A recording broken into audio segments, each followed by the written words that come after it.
Bonjour bien-aimés, je suis très contente de vous retrouver pour partager une portion de l'Évangile.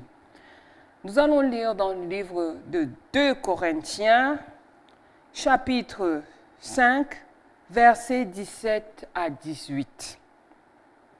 Si quelqu'un est en Christ, il est une nouvelle créature. Les choses anciennes sont passées. Voici toutes choses sont devenues nouvelles. Et tout cela vient de Dieu, qui nous a réconciliés avec lui par Christ et qui nous a donné le ministère de la réconciliation. Alléluia. Dieu nous a donné par Jésus-Christ le ministère de la réconciliation. Mais avant de nous donner le ministère pour que nous puissions l'exercer, il nous a d'abord réconciliés avec lui-même. Aujourd'hui, la première question que nous allons nous poser, c'est est-ce que nous sommes réconciliés avec Dieu? Beaucoup de personnes ne savent pas qu'elles peuvent vivre sans être réellement réconciliées avec Dieu. Nous naissons dans un état de non-réconciliation, si on peut dire, avec Dieu. Nous naissons en étant coupés de Dieu. Nous naissons en étant séparés de Dieu. Certains me diront, mais d'où sort-il que nous soyons séparés de Dieu à notre naissance alors que nous n'avons encore rien fait? Nous sommes séparés de Dieu à notre naissance parce que nous avons hérité du péché d'Adam et Ève. Pour dire plus simplement, puisque nous sommes descendants d'Adam et Ève, nous étions en lui, en eux, lorsqu'ils ont consommé le péché et qu'ils ont été séparés de Dieu. Voilà pourquoi tout homme naît pécheur, tout homme naît séparé de Dieu. Mais Jésus-Christ est venu pour mettre un terme à cette séparation et nous offrir une vie de réconciliation. Il a été le premier à exercer le ministère de la réconciliation. En évaluant ta vie bien-aimée, est-ce que tu penses avoir donné accès à Christ pour qu'il puisse exercer le ministère de la réconciliation dans ton cœur? Te réconcilier avec Dieu, te réconcilier avec ton prochain.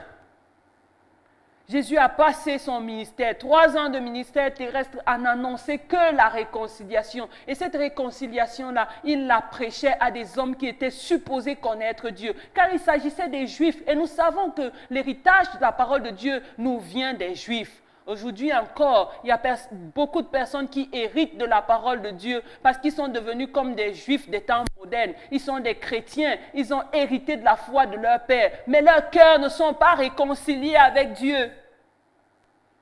Bien-aimés, le Seigneur Jésus-Christ veut nous réconcilier. On n'hérite pas de la foi de quelqu'un, mais nous avons hérité du péché et de la séparation d'avec Dieu. Mais chacun peut prendre la décision de mettre un terme à la séparation et de commencer à être réconcilié. Et cela est possible en acceptant Jésus, en l'autorisant à nous réconcilier, en reconnaissant son œuvre sur la croix et en lui obéissant. Chaque fois que nous désobéissons, nous restons dans le registre de la séparation.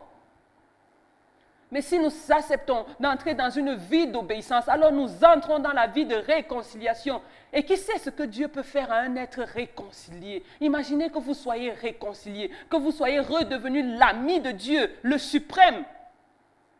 Quelles sont les bénédictions qui pourraient vous embrasser? Quelles sont les bénédictions qui pourraient vous étouffer? Si Dieu vous bénit, qui pourra s'opposer? Et voilà pourquoi la parole peut nous dire, les choses anciennes sont passées. Si ta famille t'avait maudit, si le marabout du coin t'avait maudit, s'il t'avait attaché, dès lors que tu acceptes d'être réconcilié à Dieu par Jésus-Christ, cette malédiction n'a plus d'effet. Ce passé n'a plus d'effet. Qui que tu aies été, si tu acceptes d'être réconcilié à Dieu par Jésus-Christ, le passé n'aura plus d'effet et une vie nouvelle s'ouvrira pour toi. Alors je suis certaine que tu as écouté et que tu veux être réconcilié. C'est pourquoi je t'invite à dire ces quelques mots de prière avec moi. Seigneur Jésus-Christ, je te remercie pour le ministère puissant de la réconciliation que tu exerces maintenant à mon endroit. Je te remercie de me sortir de la boue de mon péché et de la séparation dont j'ai hérité d'Adam et Ève. Je reconnais que par mes œuvres, je suis resté dans la séparation. Maintenant, j'y renonce. Je renonce au mal, à la désobéissance pour être réconcilié. Que ton sang qui a été versé à la croix, Seigneur, soit efficace pour moi, pour effacer mes péchés et pour me réconcilier avec le Père. Merci, Seigneur, d'opérer le ministère de la réconciliation dans ma vie et de me donner la grâce de devenir un réconciliateur. Au nom de Jésus-Christ, nous avons prié. Amen. Je vous souhaite beaucoup de bénédictions et surtout de demeurer dans la réconciliation.